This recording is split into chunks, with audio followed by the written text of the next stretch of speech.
Assalamualaikum warahmatullahi wabarakatuh. Segala puji bagi Allah, Tuhan semesta alam, yang telah memberikan kita nikmat iman dan Islam. Selawat serta salam, semoga senantiasa tercurah kepada baginda Nabi besar, Muhammad, sosok uswatun hasanah, yang membawa cahaya kebenaran bagi seluruh alam. Semoga kita semua termasuk golongan yang mendapatkan syafaat beliau di hari kiamat nanti. Amin ya robbal alamin. Pada kesempatan yang mulia ini, mari kita menyelami samudra hikmah dari kisah-kisah para kekasih Allah, kaum sufi, dan orang-orang saleh terdahulu. Kisah-kisah ini bukan sekadar narasi sejarah, melainkan cermin bagi hati yang sedang gersang dan kompas bagi jiwa yang sedang mencari arah. Berikut adalah hikayah panjang yang penuh dengan pelajaran hidup. Hikayah pertama, Ibrahim bin Adham dan hakikat kekayaan. Dikisahkan dalam kitab-kitab sejarah kaum sufi, tersebutlah seorang lelaki bernama Ibrahim bin Adham. Beliau adalah mantan penguasa Balkh yang meninggalkan kemegahan istana demi mengejar cinta ilahi. Suatu siang, di pasar kota yang penuh dengan hiruk-pikuk manusia yang mengejar dunia, Ibrahim berjalan dengan tenang. Pakaiannya lusuh, terbuat dari kain kasar dengan banyak tambalan. Seorang saudagar kaya yang sedang memamerkan barang dagangannya. Melihat Ibrahim, hati saudagar itu tergerak oleh rasa iba, namun juga terselip rasa meremehkan. Ia mendekat dan berkata, "Wahai Tuan, engkau dikenal sebagai orang alim yang memiliki banyak pengikut. Mengapa engkau menghinakan dirimu dengan pakaian seperti ini? Ambillah uang ini dan belilah pakaian yang layak, agar martabatmu terjaga di mata manusia." Ibrahim bin Adham tersenyum dengan sangat teduh. Beliau menjawab, "Wahai saudaraku, ketahuilah bahwa kemuliaan seorang hamba di sisi Allah tidak terbungkus dalam sutra atau kain mahal. Pakaian ini telah melakukan tugasnya dengan sempurna.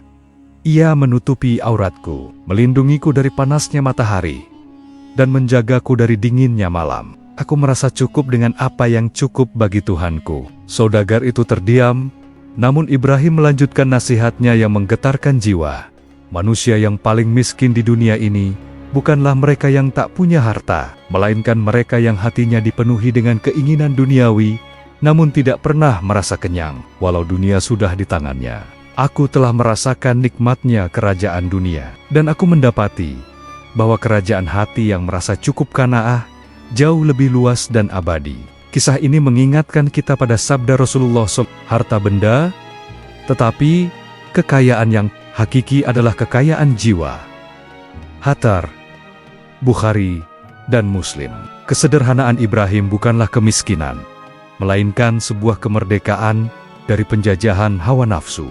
Hikayah kedua, Abu Yazid Al-Bustami dan zikir tanpa rasa. Berpindah ke negeri Persia, kita mengenal Syekh Abu Yazid Al-Bustami, seorang wali agung yang menghabiskan malam-malamnya untuk bermunajat. Suatu malam, beliau duduk terpekur di pojok musholanya. Lidahnya terus mengucap, "Allah, Allah." Namun ia merasakan keanehan.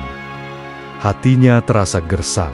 Tidak ada getaran cinta, tidak ada air mata, tidak ada rasa manis dalam zikirnya. Hampir saja ia berhenti.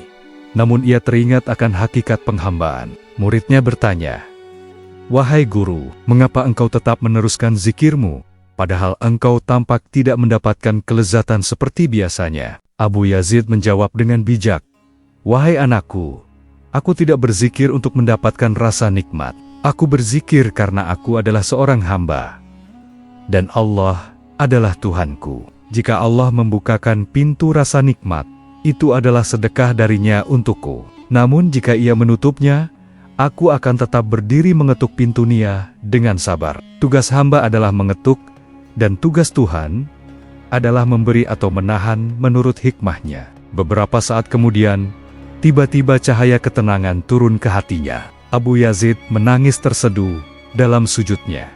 Beliau berkata, "Malam ini jauh lebih baik dari 1000 malam zikirku yang penuh rasa nikmat. Karena malam ini aku belajar berzikir murni untuk Allah, bukan untuk kepuasan perasaanku sendiri."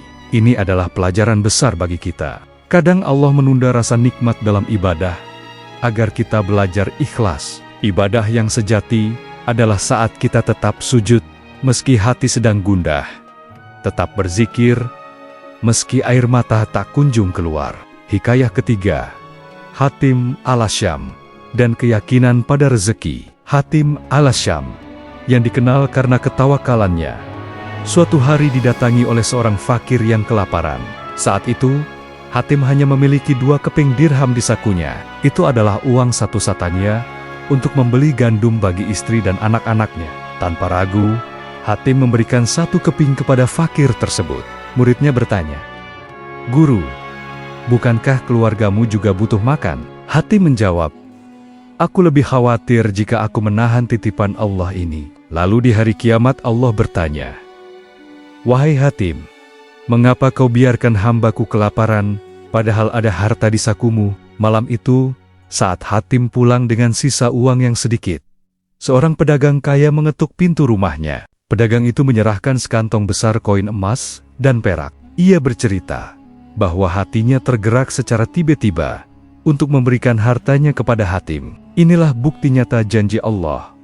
Barang siapa bertakwa kepada Allah, niscaya Dia akan membukakan jalan keluar baginya dan memberinya rezeki dari arah yang tidak disangka-sangka. QS At-Talaq 2-3. Hikayah keempat, Imam Ahmad dan penjual roti yang mustajab doanya. Salah satu kisah paling indah dalam sejarah Islam adalah pertemuan Imam Ahmad bin Hambal dengan seorang tukang roti. Di masa tuanya, Imam Ahmad merasa ingin sekali pergi ke sebuah kota di Irak tanpa alasan yang jelas. Sesampainya di sana, karena tidak dikenal, beliau diusir oleh penjaga masjid saat ingin bermalam. Seorang tukang roti yang tokonya berada di depan masjid melihat kejadian itu dan mengundang Imam Ahmad untuk menginap di rumahnya. Sepanjang malam, Imam Ahmad melihat keajaiban. Tukang roti itu tidak berhenti beristighfar. Setiap kali ia menguleni tepung, memasukkan roti ke oven, hingga memotong roti, bibirnya selalu berucap, "Astagfirullah, astagfirullah." Imam Ahmad bertanya, "Apa hasil yang kau dapatkan dari amalan istighfarmu ini?" Si tukang roti menjawab, "Demi Allah, setiap doa yang aku panjatkan selalu dikabulkannya, kecuali satu yang belum dikabulkan." "Apa doa itu?" tanya Imam Ahmad. "Aku berdoa agar Allah mempertemukanku dengan Imam Ahmad bin Hambal, ulama besar yang aku cintai," jawabnya. Imam Ahmad menangis dan memeluk tukang roti itu seraya berkata, "Allahu Akbar, Allah telah membawaku ke kota ini dan menyeretku keluar dari masjid hanya untuk mengabulkan doamu melalui istighfarmu." Hikayah kelima, Abu Kilabah dan syukur di tengah musibah. Abu Kilabah adalah seorang tabi'in yang diuji dengan kehilangan tangan dan kakinya, serta kehilangan penglihatannya. Suatu hari, ia ditemukan di sebuah kemah di padang pasir dalam keadaan memprihatinkan. Namun bibirnya tak henti mengucap, "Segala puji bagi Allah yang telah memberiku kelebihan atas banyak makhluknya." Seseorang bertanya, "Kelebihan apa yang kau maksud? Tanganmu tak ada, kakimu tak ada, matamu buta." Abu Kilabah menjawab, "Allah masih menyisakan untukku lidah yang bisa berzikir dan hati yang bisa bersyukur. Bukankah itu nikmat yang luar biasa?" Tak lama setelah itu, ia diuji lagi dengan kematian anaknya yang dimangsa binatang buas. Namun, Abu Kilabah tetap sabar dan rida. Kesabaran inilah yang membuatnya diangkat derajatnya oleh Allah sebagai salah satu hamba pilihan yang akan masuk surga tanpa hisab.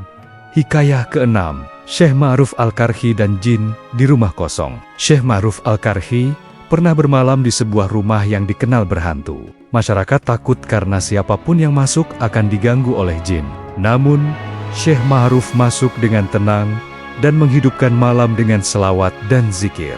Ketika sosok jin muncul untuk menakutinya, beliau justru menyapa dengan lembut, "Wahai makhluk Allah, aku datang ke sini bukan untuk mengusirmu, tapi untuk mengajakmu mengingat Tuhanmu." Mendengar kelembutan dan kekuatan zikir sang wali, jin tersebut justru menangis dan memohon diajarkan cara berzikir. Rumah yang tadinya gelap dan menakutkan berubah menjadi taman zikir yang damai. Hikayah ketujuh, kebaikan masa lalu yang menyelamatkan. Ada seorang lelaki yang sedang tersesat di padang pasir dan hampir mati kehausan. Tiba-tiba, ia menemukan sebuah gubuk kecil. Penghuninya memberikan air dan makanan terbaik. Lelaki itu bertanya, "Mengapa kau begitu baik padaku?" Tuan rumah menjawab, "Puluhan tahun lalu, saat aku masih kecil dan kelaparan di pinggir jalan, ada seorang pemuda yang memberiku roti. Pemuda itu adalah engkau. Allah membawamu ke sini agar aku bisa membalas kebaikanmu." Kisah ini menegaskan ayat Al-Quran. Tidak ada balasan untuk kebaikan, kecuali kebaikan pula. QS Ar-Rahman 60. Setiap kebaikan yang kita lakukan, meski sekecil biji sawi, akan kembali kepada kita di saat yang paling kita butuhkan. Hikayah ke-8.